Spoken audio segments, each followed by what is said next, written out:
Trace fossils की हम बात करेंगे तो ट्रेस फॉसल्स जो है वो बेसिकली फॉसल्स नहीं होते, ठीक है। वो जो उसके ओरिजिनली ऑर्गेनिज्म के बॉडी पार्ट्स नहीं होते। जो फॉसल्स होते हैं वो मोस्टली हम उसके साथ कर रहे होते हैं कि यार किसी एंशियंट ऑर्गेनिज्म जो था उसके लिविंग पार्ट्स जो हैं वो अगर प्रिजर्व हो जाएं, ठीक है, तो उसको फॉसल कहा जाता है। लेकिन जो ट्रेस फॉसल्स होते हैं ये बेसिकली वो खुद नहीं होते, ये उनकी जो मूवमेंट होती है या उनके फुटप्रिंट्स जो होते हैं ये उनको डिफाइन करता है, ठीक है। जो उनके ट्रेसेस होते हैं उनकी लिविंग वगैरह को शो करता है। जिस तरह आप हड़प्पा वाली साइड पे जाएं या मोहनजोदड़ो में जाएं तो उनके जो आपको ट्रेसेस मिलते हैं सिविलाइजेशन के, वो चेक करते हैं कि हाँ वो उस जमाने में जो यहाँ पे सिविलाइजेशन जो कॉलोनी रहती थी, जो लोग रहते थे वो किस तरह थे, वो तांबे के बर्तन इस्तेमाल करते थे, वो फाउंडेशन बनाते थे, निकासी का निज़ाम था उसका। अच्छा, ये चीज़ें जो है वो आप उनकी सिविलाइजेशन देख के आप उनका रहन सहन देख सकते हैं। उसी तरह ये जो ट्रेसेस होते हैं, ट्रेस फॉसल्स, ये बहुत इंपॉर्टेंट होते हैं इसलिए क्योंकि ये आपको बहुत चीज़ें बताते हैं जिसमें एनवायरमेंटल कंडीशंस हो सकती हैं, क्योंकि मैंने आपको कहा कि डिफरेंट ऑर्गेनिज्म जो है वो डिफरेंट क्लाइमेट्स के साथ रहते हैं, ठीक है। कुछ सैलाइन के होते हैं, कुछ जो है आपके पास फ्रेश वाटर के ऑर्गेनिज्म होते हैं। तो ये जो ट्रेसेस होते हैं ये बताते हैं कि वो उस टाइम पे उन जो ऑर्गेनिज्म था उसकी लिविंग के लिए ये जो एनवायरनमेंट थी वो सूटेबल थी, ठीक है। और स्क्रीन तो नजर नहीं आ रही सबको, किस किस को मसला है वैसे, या मेरा मसला मेरी तरफ तो स्क्रीन शो हो रही है। इट मीन्स कि आपकी साइड पे इशू है। तो खैर है? कोई मेरी तरफ इतना भी हो रही प्रॉब्लम नहीं है। अगर आपके पास स्क्रीन शेयर नहीं हो रही तो आप बुक पे वो पीडीएफ का पेज खोल दें 85, तो उसको हम डिस्कस कर रहे हैं, ठीक है। तो इसके फॉसल जो ट्रेस फॉसल्स होते हैं इसका आपको एडवांटेज क्या होता है over the body fossils. Body fossils उनको कहा जाता है जिनकी बॉडी वहाँ पे प्रिजर्व हुई होती है, ठीक है। ट्रेसेस वो हैं जो उनके रहन सहन, उनकी चलने फिरने की, उनकी जो बोरोज हैं, जिस तरह कौमे आद वगैरह है, मेरा ख्याल अगर कमी बेशी ना हो तो वो कौमे आद का कहते हैं कि वो पहाड़ों में गारें बना के रहते थे, ठीक है। तो वो गारें उनकी ट्रेसेस है, ठीक है। वो कौम मेट की है लेकिन वो उसकी रेमेन्स बची हुई हैं, तो वो अगर गारों को आप स्टडी करें तो उन्हें पता लग जाएगा आप लोगों को कि वो जो कौम थी वो उसकी सिविलाइजेशन कैसी थी, ठीक है। उसका रहन सहन कैसा था, मे भी आपको फूड भी मिल जाए, एनिमल्स भी वहाँ पे मिल जाए। तो उसी तरह ये इसका जो ट्रेसेस फॉसल्स होते हैं ये इसका एडवांटेज उसके ऊपर बॉडी फॉसल के ऊपर इसलिए होता है कि ये उसकी लिविंग बिहेवियर को आपका बता रहा होता है, ठीक है। बॉडी तो मिलेगा आपको किसी फसल का तो वो बताएगा कि इसमें पार्ट्स क्या क्या थे, ठीक है। इसकी आंखें थी नहीं थी, इसकी दुम थी नहीं थी, लेकिन जो ट्रेसेस है ना वो उसकी लिविंग के बारे में बता रहा होता है, ठीक है। तो वही उसने कहा दे कैन नॉट बी रीवर्क्ड। जो बॉडी होते हैं, रीवर्क का मतलब ये है कि उनको दोबारा जो है एक उन्होंने ट्रेस बनाया, कहीं पे बोरो बनाई, उसको दोबारा जो है उसने रीबोरोइंग की उसकी। तो ये चीज़ें जो है एक बॉडी फॉसल में नहीं हो सकती हैं आपके पास, ठीक है। लेकिन ये है कि ये डिस्ट्रॉय भी हो सकते हैं आपके पास बॉडी फॉसल, ठीक है, और डिस्टर्ब भी हो सकते हैं। तो ये जो आपके पास ट्रेसेस होते हैं ये मोस्टली जो है इसमें एक इशू ये भी आता है आपके पास कि ये एक सिविलाइजेशन को नहीं, ये डिफरेंट सिविलाइजेशंस को भी बता सकता है कि ऑलरेडी वहाँ पे बोरोज वगैरह उसके थे, तो उसको जो है लेटर के जो ट्रेस फॉसल थे जो बाद में ऑर्गेनिज्म आए उन्हें उनको रीवर्किंग की, ठीक है। तो ये आपको इसका एडवांटेज ये है कि ये आपको दो सिविलाइजेशंस के बारे में भी बता सकता है, ठीक है, मोर देन वन सिविलाइजेशंस के बारे में। तो ये उसने कहा कि जो ट्रेस फॉसल्स होते हैं ये रैंडमली नहीं अकर कर रहे होते, ये रिपीटेड फॉर्म में होते हैं, और क्योंकि कॉलोनीज में होते हैं तो इसलिए आपको कहीं पे ये पूरे का पूरा पैक मिलेगा। जैसे आप लोग हैं, आप लोग एक मोहल्ले में रहते हैं, ठीक है, इस तरह हम यहाँ पे एक मोहल्ले में रहते हैं, तो ये कम्युनिटी में आप रह रहे होते हैं, तो वो कम्युनिटीज होती हैं। अब यहाँ से आप जैसा नॉर्दर्न एरियाज में जाएं, कहीं पे आपके पास आबादी खत्म हो जाएगी, उसके बाद दोबारा आबादी शुरू होगी, तो ये आपको रैंडम फॉर्म में नहीं, रिपीटेडली फॉर्म में आपको मिलते जाएंगे, ठीक है। और रिकग्नाइजेबल इसकी एसोसिएशन होती है पर्टिकुलर सेडिमेंट टाइप के साथ, ठीक है। बाद जैसे हम कल हम एक फॉसल के बारे में बात कर रहे थे कि उसकी दो टाइप्स थी। एक जो थी वो सेडिमेंट्स के ऊपर चलता था तो उसके पास स्पाइक्स थी, ठीक है। दूसरा जो था वो सेडिमेंट्स के अंदर रहता था तो उसमें स्पाइक्स नहीं थी, उसकी बॉडी ने उतना इवॉल्व नहीं किया हुआ था क्योंकि वो ट्रैवल नहीं करता, ठीक है। तो उसीलिए उसने कहा कि ये एक बाज़ दफ़ा डिफरेंट सेडिमेंट्स के साथ एसोसिएटेड होते हैं, तो उन्हीं सेडिमेंट्स के अंदर ये आपको मिलते हैं रिपीटेड फॉर्म में। ठीक है, बात जैसा फॉर एग्जांपल कार्बोनेट्स के साथ एसोसिएटेड है, तो कार्बोनेट्स में ही वो जो अगर रह रहा है कोई एक जानवर है, उसे फिजिबल ये है कि वो कार्बोनेट्स में बरोज वगैरह करके वहाँ पे रहना पसंद करता है, तो वो कार्बोनेट्स ही ढूंढेगा। ठीक है, तो वो क्योंकि कार्बोनेट्स जो हैं वो थोड़ा लेस रेजिस्टेंट होते हैं, तो वो इजी उसके लिए बरोइंग होगी। या फिर अगर कोई ऑर्गेनिज्म है वो शेल में रहना पसंद करते हैं, तो वो शेल को ही प्रेफर करेगा हमेशा। ठीक है, उसकी लिविंग कंडीशंस होती हैं। तो जिस टाइम आप इसको रिकॉर्ड कर रहे होंगे तो एसोसिएटेड फॉर्म जो होती है इसकी जिसको काइनोफेसिस कहते हैं। ठीक है, काइनोफेसिस जो होती है बेसिकली ये एक साइंटिस्ट एडोल्फ के नाम से, जो पेलियोंटोलॉजिस्ट था, उसने एक टर्मिनोलॉजी, एक मैकेनिज्म जनरेट किया था जिसे काइनोफेसिस कहते हैं। ठीक है, उसके थ्रू जो सेडिमेंट्री रॉक होता है जो उसे इंट्रैप कर रहा होता है, ठीक है, किसी फॉसल को या उसके ट्रेसेस को, उसकी एजिंग वगैरह, उसकी डेपोजिशनल एनवायरनमेंट और वो उसका वाटर डेप्थ लेवल, ये सारी चीज़ें उससे कैलकुलेट होती हैं। ठीक है, तो काइनोफेसिस इसको कहा जाता है, एक एसोसिएशन ऑफ फॉर्म काइनोफेसिस। ठीक है, फेसिस। जिस टाइम आप ट्रेसेस फाइंड करेंगे तो ट्रेसेस जो हैं वो डिफरेंट रॉक यूनिट्स में अगर आपको एक ही ऑर्गेनिजम्स के मिल रहे हैं तो वो आप उनकी एसोसिएशन आपस में कर सकते हैं। जिस टाइम आप किसी ट्रेस फॉसिल्स को स्टडी कर रहे होंगे तो पहले आप उसकी साइज ऑफ डिस्ट्रीब्यूशन चेक करेंगे कि वो कितने एरिया तक डिस्ट्रीब्यूटेड है। ठीक है, तो डिस्ट्रीब्यूशन आपको बताएगा कि उसकी कॉलोनी की, या फिर वो उस टाइम पे वहाँ पे कितने ऑर्गेनिज्म रह रहे थे, उसकी कॉलोनी की आप कह सकते हैं जोग्राफिक लिमिट्स। जैसे हम कहें कि सर सैयद कॉलोनी में इस टाइम पे कितने लोग हैं रहते। ठीक है, मरदमशुमारी की तरह का है कि आप वहाँ पे हाउसेस गिन रहे हैं, हाउसेस के अंदर जो है वो डिफरेंट जितने कमरे होंगे मोस्टली उतने ही बंदे भी होते हैं, मिनिमम बंदे तो उतने ही होंगे।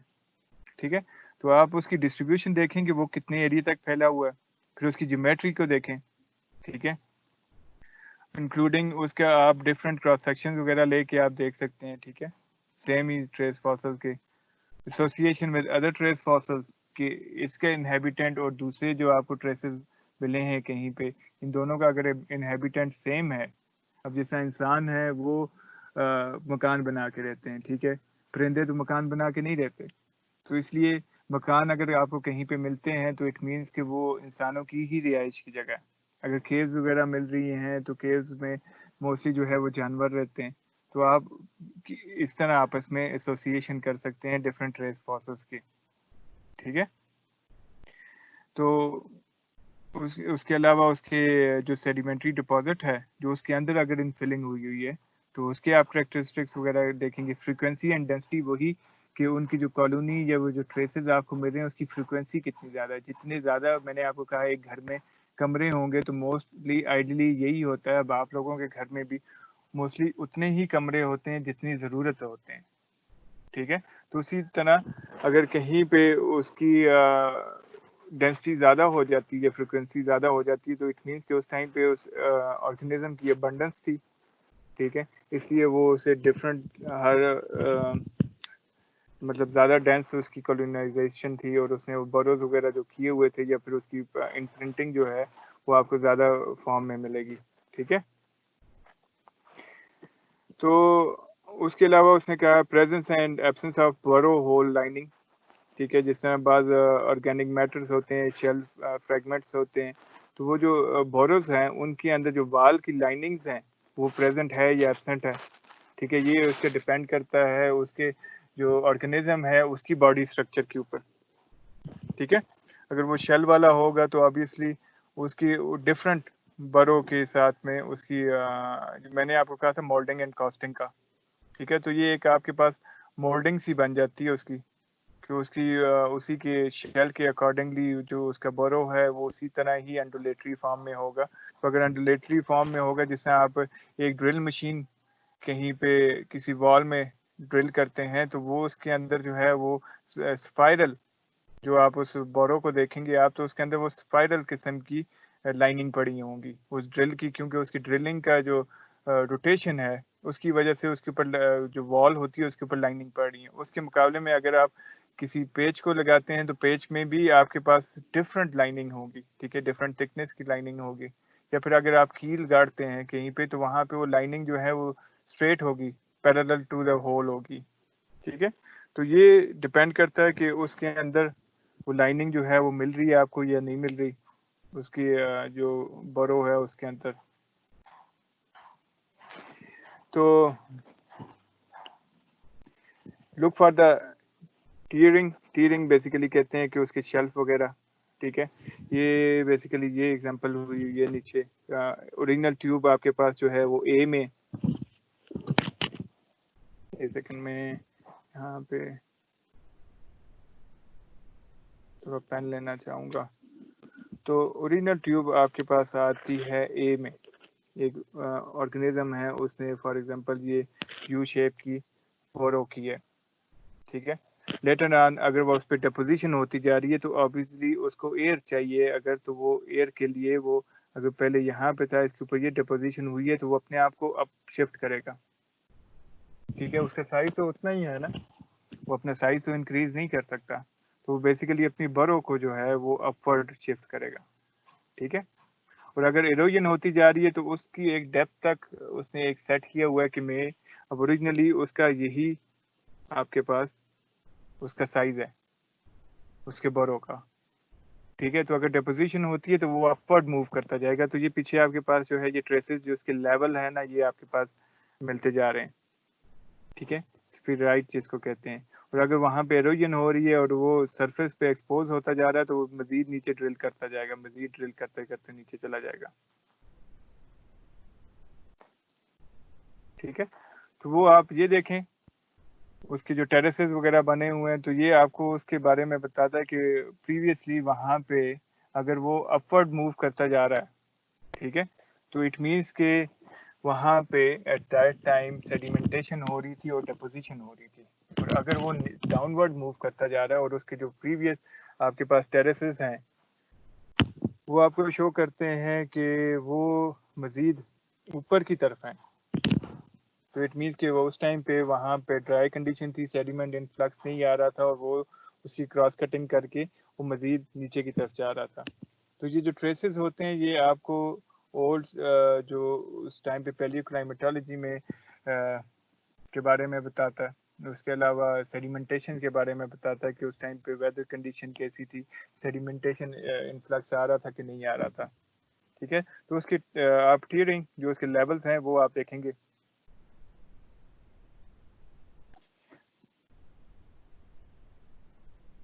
तो वो उसने ये यहाँ पे यही कहा कि बाज जो होते हैं ऑर्गेनिज्म वो डीप बरी होके रहते हैं और बाज जो होते हैं वो शैलो होते हैं। तो ये इंडिकेटिंग द इरोजन आपके पास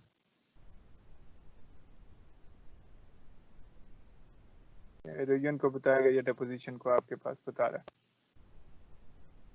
क्रॉस कटिंग रिलेशनशिप कि अगर एक कॉलोनी दूसरी कॉलोनी को क्रॉस कट कर रही है या नहीं कर रही, ठीक है। तो अगर वो क्रॉस कटिंग कर रही है तो इट मीन्स कि कॉलोनाइजेशन जो है वो इंक्रीज कर रही है। एक घर जो है वो अगर एक्सटेंड कर रहा है, जिस तरह अभी राइट नाउ मैं आपको एग्जांपल दे रहा था कि हमने मजीद ज़मीन ली तो वो हमने क्या किया कि वो हमने अपने घर को एक्सटेंड कर दिया, ठीक है।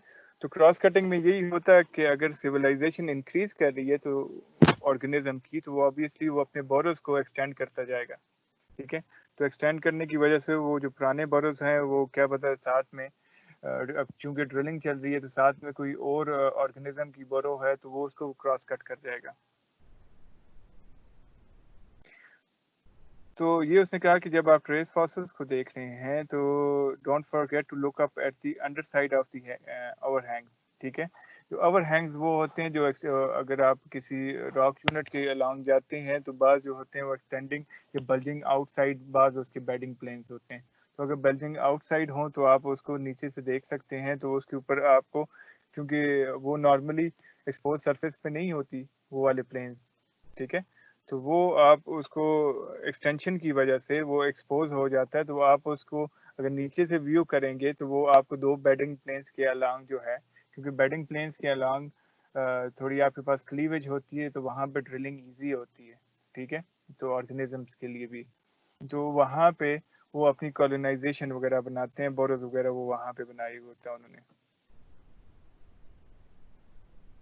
तो मोस्टली फॉसिल्स को अगर आपने स्टडी करना हो या फिर आप किसी बेड के अलांग आप देखना चाह रहे हैं कि यार फॉसिल्स इसमें फॉस्फोलिफेरस है या नहीं है, या उसमें ट्रेसेस मिलेंगे या नहीं मिलेंगे, तो वो 2 बेडिंग प्लेन्स के अलांग अगर आप देखते हैं तो वो ज़्यादा आपको चांसेस हैं कि आप उसे देख सकते हैं। ठीक है, तो वो उसने कहा कि burrows may be filled with the sediment quite unlike into which the burrows are made। ठीक है, लाजमी बात है पहले एक फॉर्मेशन बनी हुई है तो उसके अंदर वो ड्रिल करेगा।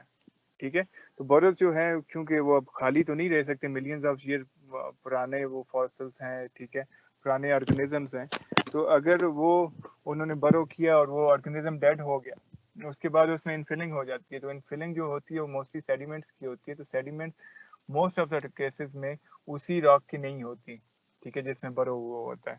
तो वो आपको अगर उसकी ओवरलाइंग फॉर्मेशन की भी नहीं है तो वो आपको एक एविडेंस दे सकता है अनकंफर्मिटी का, कि यहाँ पे एक unconformity on the basis of fossils आप कह सकते हैं कि यहाँ पे जिस रॉक फॉर्मेशन में फॉसिल जो है वो उसका बोरो आपके पास मौजूद है, ठीक है, और उसके अंदर जो इनफिलिंग है वो उसकी भी नहीं है, उस सेडिमेंट्स की भी नहीं है, और उसकी ओवरलाइंग जो बेड है उस सेडिमेंट्स की भी नहीं है। तो इट मीन्स कि यहाँ पे एंशियंट टाइम में एक डिफरेंट बेड होता था जिसकी डिपोजिशन हुई हुई थी, जो लेटर ऑन डंपिंग के बाद जो है वो इरोड ऑफ हो गया। ठीक है,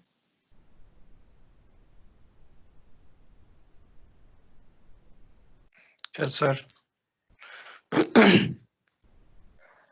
तो वो उसने कहा कि जो फॉसिल्स हैं विद ज्योमेट्रीज के साथ रिलेटिव, ठीक है, एंशियंट सेडिमेंट्स के साथ होते हैं, बाद जो है वो वर्टिकली यू शेप के होते हैं। ठीक है, तो उसमें वे अप और वे डाउन का उसने ये बताया हुआ था यही कि ये उसका रॉक की मूवमेंट वगैरह का बता सकते हैं या डिफॉर्मेशन के बारे में बता सकते हैं। ठीक है, अगर यही जो नीचे एग्जांपल थी कि अगर वो तो अगर वो नॉर्मल ओरिएंटेशन में नहीं है, जैसे आइडियल इसका ओरिजिनल जो है आपके पास यू फॉर्म में है यहाँ पे, ठीक है, तो ये हमारे पास आइडियली यू फॉर्म में है, तो अगर ये यू फॉर्म में आपको ऐसे करके मिल रहा है, ठीक है, तो इट मीन्स कि यहाँ पे डिफॉर्मेशन हुई है और स्ट्रेसेस की डायरेक्शन इस साइड पे थी। ठीक है, ऑब्वियसली जिस साइड पे स्ट्रेसेस की डायरेक्शन होगी उसी साइड पे वो उसको मूव अप करेगा। ठीक है, ओके सर। तो ये एक बड़े मजे की चीज थी मॉलिक्यूलर फॉसिल्स के बारे में। तो उसने कहा कि बाज़ दफ़ा ऐसा होता है कि डेड रिमेन जो होते हैं, जिनके सॉफ्ट बॉडी पार्ट्स होते हैं, हमने क्योंकि कहा कि हार्ड बॉडी पार्ट्स वाले जो होते हैं वो मोस्ट लाइकली प्रिजर्व हो जाते हैं, लेकिन जो सॉफ्ट बॉडी पार्ट्स वाले होते हैं वो तो सारे कंज्यूम होंगे। ठीक है, तो वो डिके कर जाता है। तो डिके करने के साथ साथ प्रॉब्लम ये होता है कि वो वहाँ पे एक केमिकल सिग्नेचर छोड़ जाता है। ठीक है, तो उसका जो डीएनए मॉलिक्यूल्स होते हैं वो उसके ऊपर प्रिजर्व हो जाते हैं उस रॉक यूनिट के साथ। तो अगर आप उसकी केमिस्ट्री स्टडी करें, तो उसकी डीएनए स्टडी करें, तो वो आपको बताएगा कि यहाँ पे ये फॉसिल मौजूद था उस जमाने में। ठीक है, तो ये बता सकते हैं कि एवोल्यूशन के बारे में बता सकते हैं, इवन एनवायरनमेंट्स के बारे में बता सकते हैं। तो वहाँ पे फॉसिल्स की आप डीएनए स्टडी भी कर सकते हैं। तो इसकी एग्जांपल उसने ये कहा कि साइक्लोपेंटीन रिंग्स होते हैं, एक मेम्ब्रेन जो आपके पास मेरीन प्लैंकटन है।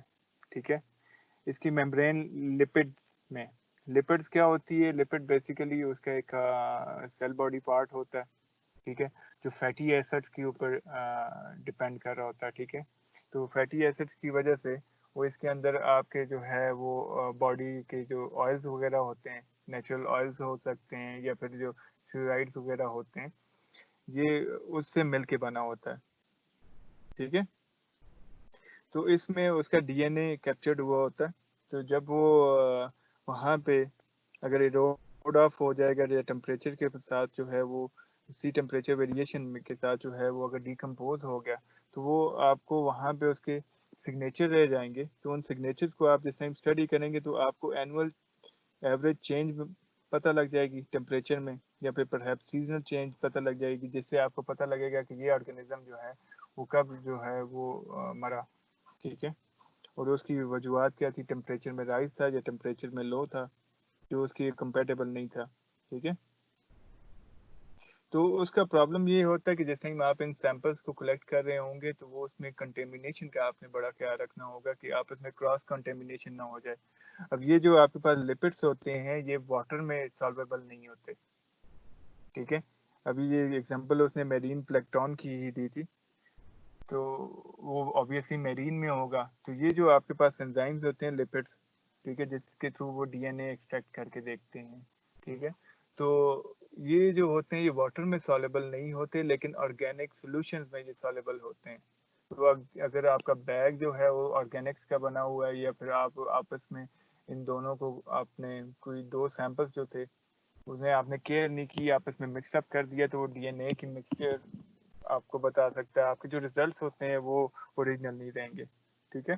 वही उसने कहा कि कंटेमिनेशन का आप बहुत इसका ख्याल रखेंगे कि जिस टाइम सैंपल को आप रैप कर रहे होंगे और रैपिंग मटेरियल का भी, क्योंकि ऑर्गेनिक सॉल्यूशंस में ये डिकम्पोज हो जाते हैं, ठीक है, मिक्सअप हो जाते हैं, डिजॉल्व आप कह सकते हैं।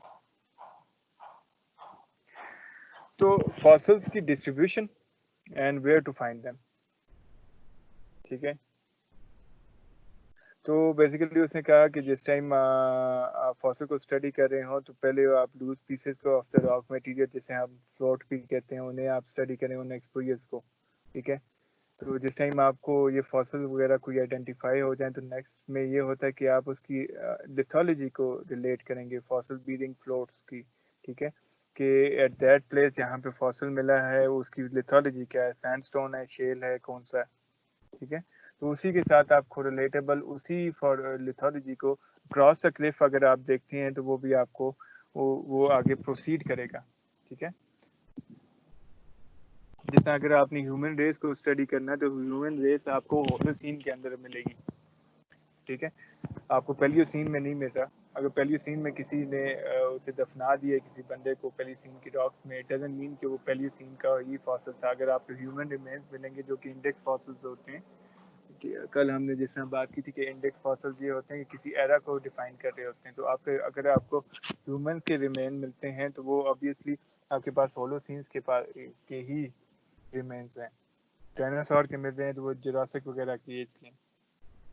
तो ये कि अगर आपने एक रॉक यूनिट में एक फॉसिल्स को आइडेंटिफाई कर दिया है तो उसकी लिथोलॉजी को देखें, और लिथोलॉजी के ही अकॉर्डिंगली अगर आप आगे बेड कंटिन्यू नहीं कर रहा, अक्रॉस द क्लिफ आप देखते हैं तो आपको अगर उसी तरह की फॉर्मेशन मिल रही है उसी लिथोलॉजी के साथ जो उसकी फिजिकल अपीयरेंस है, तो उसमें भी मोस्ट प्रोबेबली आपको वही फॉसिल्स मिल सकते हैं, और मे बी आपके पास वहाँ पे ज़्यादा बेटर कॉलोनी हो, बेटर फॉर्म में आपके पास फॉसिल्स हों।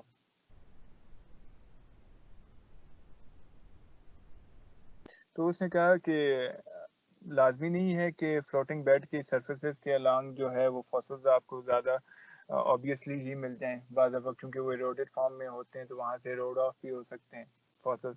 तो बेस्ट ये है कि अगर आपने फर्दर उसकी स्टडी करनी है तो आपके उसके जो बेडिंग प्लेन्स हैं उन्हें आप किसी ब्लॉक के जो है उन्हें स्प्लिट ओपन करना पड़ता है, ठीक है, चीजल के साथ या हैमर के साथ, हैमर के एंड पे जो चीजल लगी हुई है उसके साथ आप बेडिंग प्लेन को ओपन करके देखें।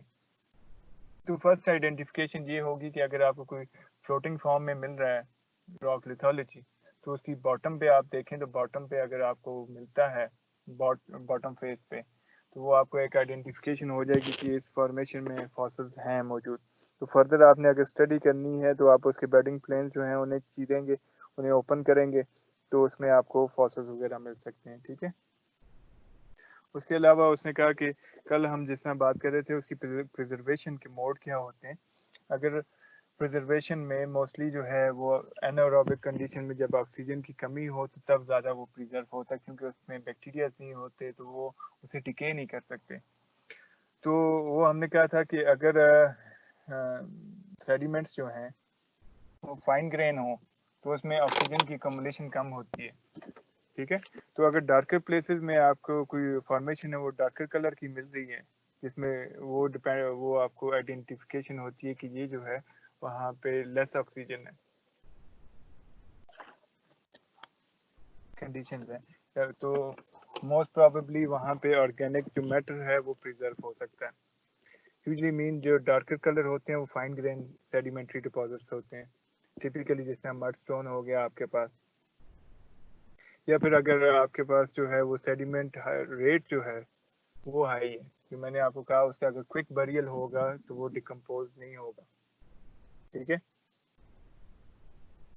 तो जहाँ पे अगर कंडीशंस ऐसी हैं कि सेडिमेंटेशन रेट हाई है तो वहाँ पे उसकी प्रिजर्वेशन हो सकती है। नेक्स्ट ये डिपेंड करता है कि अगर वो बरियल के दौरान ही उसकी रैपिड मिनरलाइजेशन हो गई है, ठीक है, उसकी जो मोल्डिंग कास्टिंग बनी थी उसकी रैपिड वहीं पे मिनरलाइजेशन हो गई है, उसकी फिलिंग हो गई है किसी ऐसे मिनरल के साथ जो रेजिस्टेंट है ओवरबर्डन प्रेशर को अकोमोडेट कर सकता है, तो वो प्रिजर्व हो जाएगा वहाँ पे, ठीक है। सेकेंडली अगर उसकी केमिस्ट्री लिमिट भी डिपेंड करती है कि अगर वो फॉसल ऐसा है जो ऑर्गेनिज्म जो मरा है, इंटूमिंग जिसकी हुई है, अगर उसका बॉडी शेल अच्छा है, वो रेजिस्टेंट है, तो वो अपने आप को प्रिजर्व कर लेगा। आगे फर्दर उसने जो कुछ एग्जांपल्स दी हुई हैं कि आप फीचर कौन से देखें जिसमें कार्बोनेट फॉसल्स, तो अगर आप स्टडी करना चाहें तो वो मोस्टली जो बॉडी फॉसल्स होते हैं वो कंपोज हुए होते हैं जिनकी कंपोजिशन कार्बोनेट्स के साथ होती है, जिसमें शेल्स वगैरह होती हैं, कि वो बेसिकली कार्बोनेट्स को, कैल्शियम कार्बोनेट वगैरह को एक्सक्रीट करके, ठीक है, ऑब्जॉर्व करते हैं, फिर उसको एक्सक्रीट करके अपने गिर्द शेल वगैरह बनाते हैं, ठीक है। जितने सी एनिमल्स आप देख सकते हैं कि आपके पास शेल वगैरह होगी, ठीक है, सीपियाँ होगी, या फिर ये आपके पास टर्टल वगैरह होते हैं, इनके जो आउटर कवर होते हैं ये कार्बोनेट्स के ही सिक्रीशन होती है, ठीक है।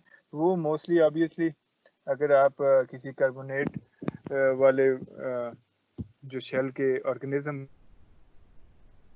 कार्बोनेट रॉक्स में ही करेंगे, लेकिन डिपेंड करता है कि उसमें केमिकल अल्ट्रेशन ना हुई हो, क्योंकि कार्बोनेट रॉक आपको पता है कि केमिकल के आगे इतना रेजिस्टेंट नहीं होता, तो केमिकल वेदरिंग की वजह से वो डिस्ट्रॉय भी हो सकते हैं। अगर कोई किसी का शेल है किसी ऑर्गेनिज्म का, वो ऑब्वियसली कार्बोनेट्स का बना हुआ है, तो उसके ऊपर अगर केमिकल रिएक्शन होगा तो वो गल जाएगा, ठीक है। इसके अलावा उसने कहा सिलिशी प्लास्टिक रॉक्स में भी मिल सकते हैं, जिसमें सिलिशी में ये है कि सिलिकेट्स आ जाते हैं आपके पास, तो वही उसने कहा कि अगर एसिडिक कंडीशन के साथ एक्सपोज ना हुआ हो तो during deposition and subsequent burial में अगर उसके ऊपर केमिकल रिएक्शन ना हुए हों तो वो प्रिजर्व हो सकते हैं, ठीक है, कार्बोनेट फॉसिल। सिलिशियस आपके पास वही आ गया जिसमें सिलिका ज़्यादा कंटेंट होते हैं, ठीक है, जिसमें आपके पास डायटम्स और रेडुलेरियंस हो सकते हैं एग्जांपल के तौर में। तो यही उसने कहा कि अगर लो पीएच एनवायरनमेंट है, जब आप वाटर सैंपल लेते हैं तो आप उसकी एसिडिक एंड बेसिक जो है वो स्टडी कर रहे होते हैं, ठीक है। तो पीएच वैल्यू अगर उसकी ज़्यादा होगी तो वो जो है वो उसके लिए सूटेबल कंडीशन नहीं है, तो वो सॉल्युबल हो जाएगा, ठीक है, वो उसमें सॉल्व अप हो जाएगा। अगर पीएच लेवल कम है तो वो जो ऑर्गेनिज्म है उसका फॉसल जो है वो प्रिजर्व हो जाएगा, ठीक है।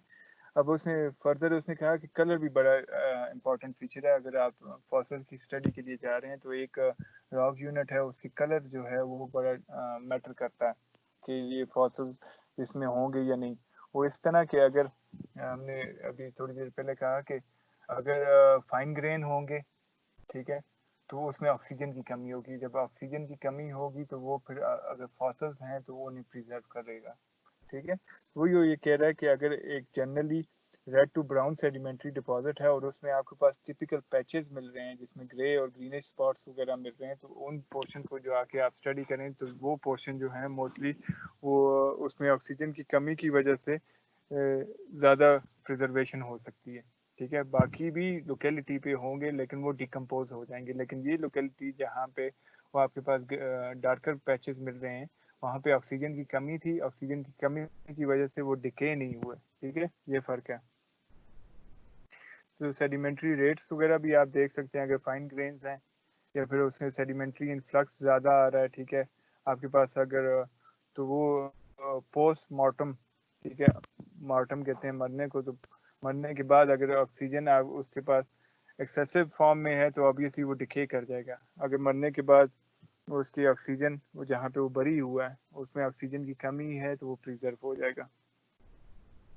इसी तरह उसने हाइड्रोलिक इक्विवेलेंस वगैरह के बारे में बात की है कि हाइड्रोलिक इक्विवेलेंस ये है कि एक क्वार्ट्ज का ग्रेन और एक अगर उसमें दरख्त गिरा है किसी पानी के चैनल में जो कि रनिंग स्ट्रीम वगैरह या की वजह से वो दोनों जो हैं इक्वली जाके डिपॉजिट होंगे, उनके हाइड्रोलिक इक्विवेलेंस ये है, ठीक है। तो वो डिपेंड करता है कि उसकी वेलोसिटी के ऊपर और उसकी सेटलिंग के ऊपर, ठीक है।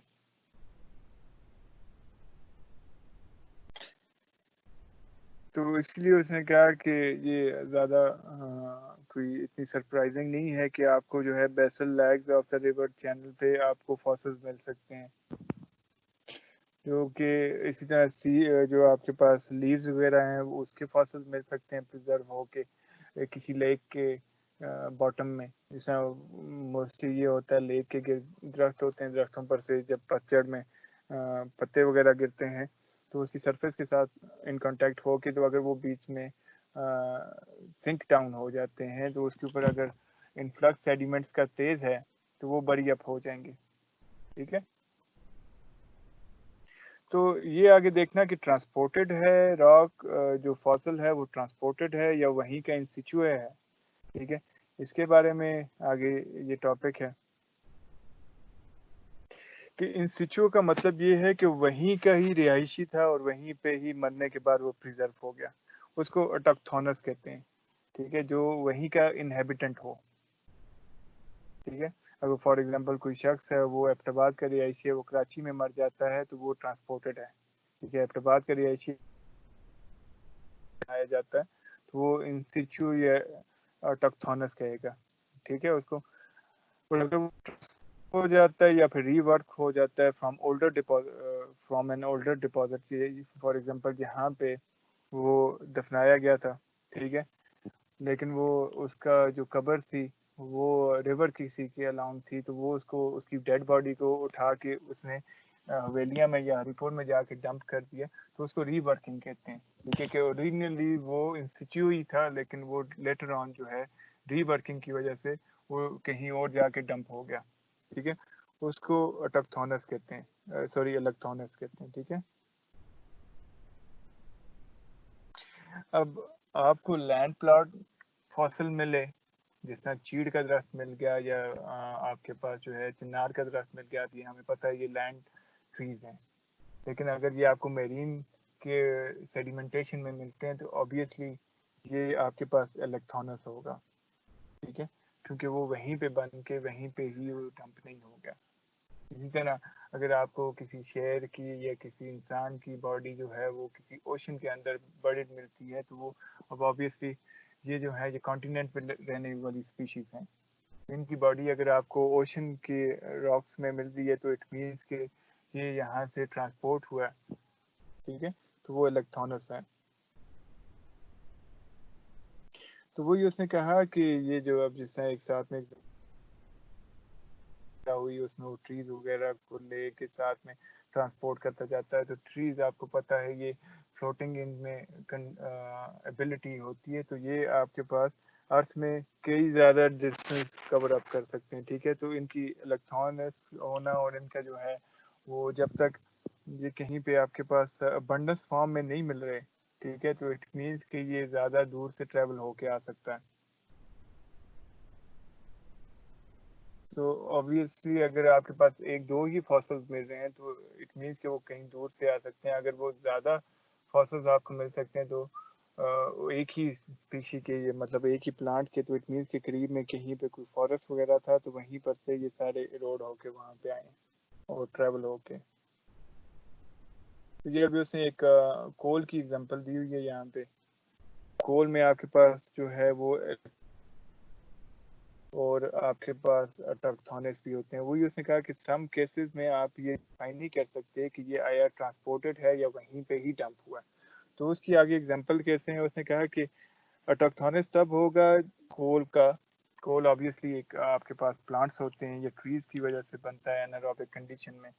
अगर वो डिकम्पोज नहीं हुआ है और लेस ऑक्सीजन कंडीशन में उसके ऊपर मेटामॉर्फिज्म वगैरह हुई, वो बरी हो गया तो वो प्रिजर्व हो जाता है, तब कोल बनता है। ठीक है, जितना इंक्रीज करता है उसके साथ साथ जो है वो उसके उसमें ग्रेडिंग बनती जाती है। ठीक है, तो उसने कहा कि अगर उसकी रूट्स उसके साथ इंटैक्ट हैं और वो रूट्स जो हैं वो डायरेक्टली आपके पास पेलियोसोल उस रॉक उस सॉइल को कहा जाता है जिसमें उसकी रूट्स जो है ना ओरिजिनली एम्बेडेड होती हैं या जिसके ऊपर वो प्लेस होता है। ठीक है, तो अगर उसके साथ एम्बेडेड है, इंटैक्ट है, तो इट मीन्स के वो वहीं का ही रिहायशी था, वहीं पे ही डंप होने के बाद वो प्रिजर्व हो गया। ठीक है, और अगर उसके साथ ट्रीज इंटैक्ट उसके साथ रूट्स जो है इंटैक्ट नहीं है तो वो फिर इलेक्ट्रॉनस होगा, मीन्स कि वो ट्रैवल होके आया है और उसके साथ जो है उसकी रूट्स जो है वो रास्ते में ट्रैवलिंग के दौरान रोड ऑफ होगी। और अगर आपके पास अपराइट ट्री का फॉसिल्स मिल रहा है तो ये नोट करना लाजमी होगा कि उसकी जो रूट्स हैं, जो उसकी पेलियोसोल जो कि फॉसिलाइज्ड सॉइल जिसको कहा जाता है उसमें एम्बेडेड है, तो इट मीन्स कि वो वहीं का टेक्टोनस है।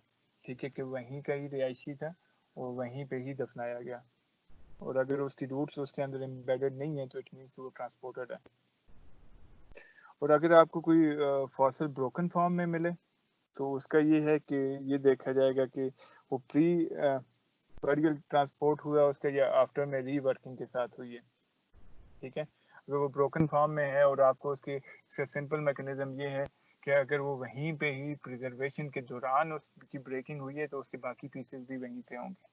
अगर बाकी पीसेस मिसिंग है तो इट मीन्स कि उसकी ब्रेकिंग जो है वो अलोंग द वे जिस टाइम वो ट्रांसपोर्ट हो रहा था वो उसके जो पीसेस हैं वो स्प्लिट अप हो गए। ठीक है, और वो वहाँ पे मौजूद नहीं है। ये उसने कहा कि मोस्ट इम्पॉर्टेंट एक और चीज़ ये भी है कि आप फॉसिल की ओरिएंटेशन देखते हैं कि ओरिएंटेशन वो किस डायरेक्शन में पड़े हुए हैं। वही उसने कहा कि जिस टाइम फ्लड वगैरह या रिवर वगैरह के अलांग ट्रांसपोर्ट हो के आ रहे होते हैं, अब ये आप इसकी पिछली एग्जांपल देखें तो इनकी डायरेक्शन जो है वो एक ही डायरेक्शन में है। ठीक है, और वो स्ट्रीम की डायरेक्शन में आ रहे हैं।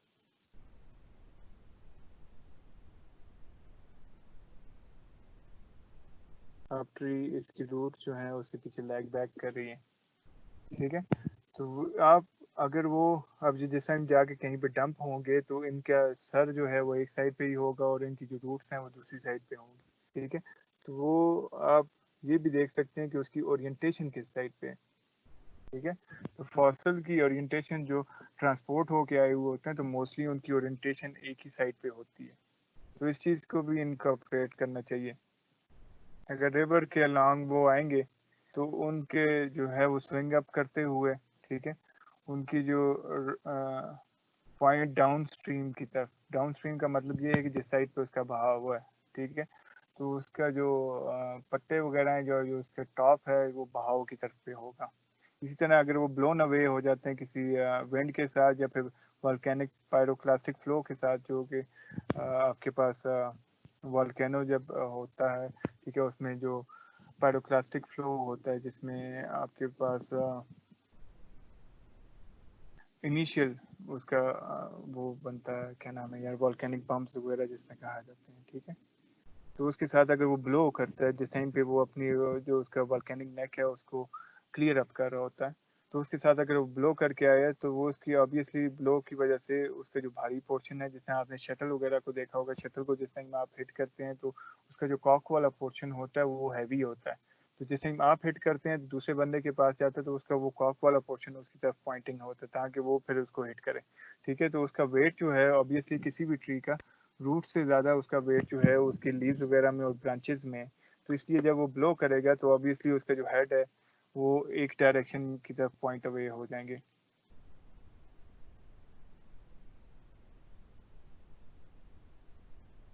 वही उसने साथ में ये भी कहा कि ओरिएंटेशन जो होती है ये एक important indicator of life position भी है।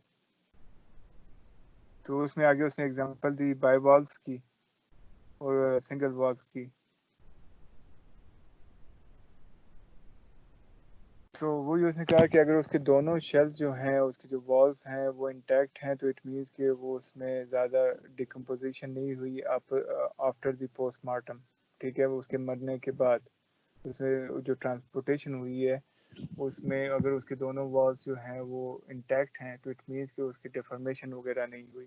अगर वो इंटैक्ट नहीं है तो इट मीन्स कि वो ज़्यादा दूर से ट्रैवल होके आया और उसकी जो वॉल्स हैं वो ब्रेकअप हो गए। तो उसके अलावा उसने कहा कि अगर सिंगल वॉल ब्रैकियोपोड्स वगैरह जो होते हैं तो उसमें ये दो हैं आपके पास। उसने कंडीशन बताई कि अगर ज़्यादा देर तक वो सस्पेंडेड फॉर्म में रहेगा तो ऑब्वियसली उसका जो कर्वेचर है वो डाउनवर्ड हो जाएगा, जिसे आप कनकेव कर्वेचर कह सकते हैं।